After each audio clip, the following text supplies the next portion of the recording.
Why not pay student athletes? College athletes can be paid. Tomorrow night, but the NCAA raised eyebrows this week. This is a very controversial issue. If they could get paid. What about the student athlete? Well, I certainly, I think many people, understand the need for people to pay attention to and be concerned about the welfare of student athletes. That's what the NCAA was created for 100 years ago, and that's what we keep our attention on. But I don't think that unionizing student athletes and turning them into unionized employees of universities is a way to improve their success. So no. We have to keep, I think, a good perspective on this. Obviously, we're talking here about football and men's basketball, but if we're going to start paying the football players, we have to pay the field hockey players. And we have to pay the men and women swimmers, and we have to pay the lacrosse players, softball players, baseball players. Because there's something known as Title IX, Newt, signed by Richard Nixon, June 23rd, 1972, that mandates proportional, equal treatment under the law, no discrimination, when you're giving out federal funds for men and women, whether it be med schools, law schools, or sports.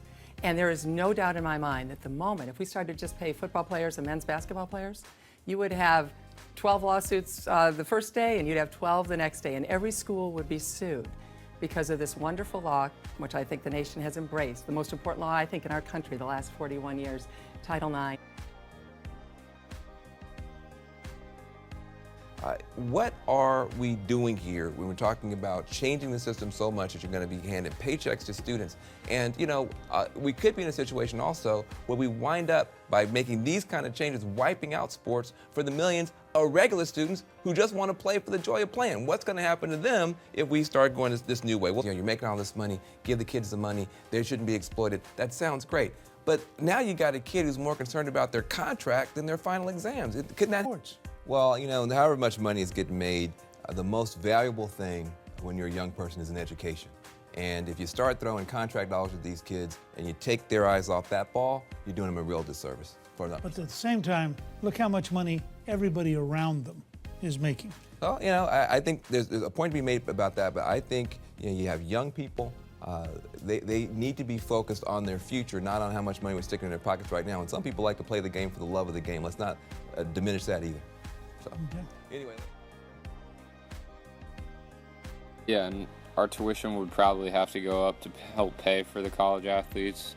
So I don't think that's fair to all the kids that are paying tuition where it already costs so much already. Most kids probably wouldn't be able to afford the extra rise to help pay for such a small group of people at the school. I think the time commitments, when you think about a Division III sport, there really is only one season. There's less hours required or allowed. So I think that, if you were to pay, it would have to be proportional to the amount of time that they're actually committing. Because, oftentimes, like Division III, they'll play 2 sports. So, if that covers it, but, I think it needs to be proportional to the amount of time that is put into the sport itself.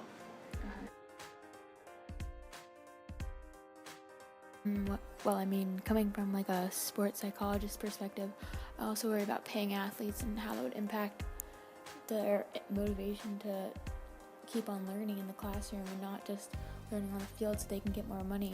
And I feel like it would kind of de-emphasize the importance of academics throughout their collegiate experience.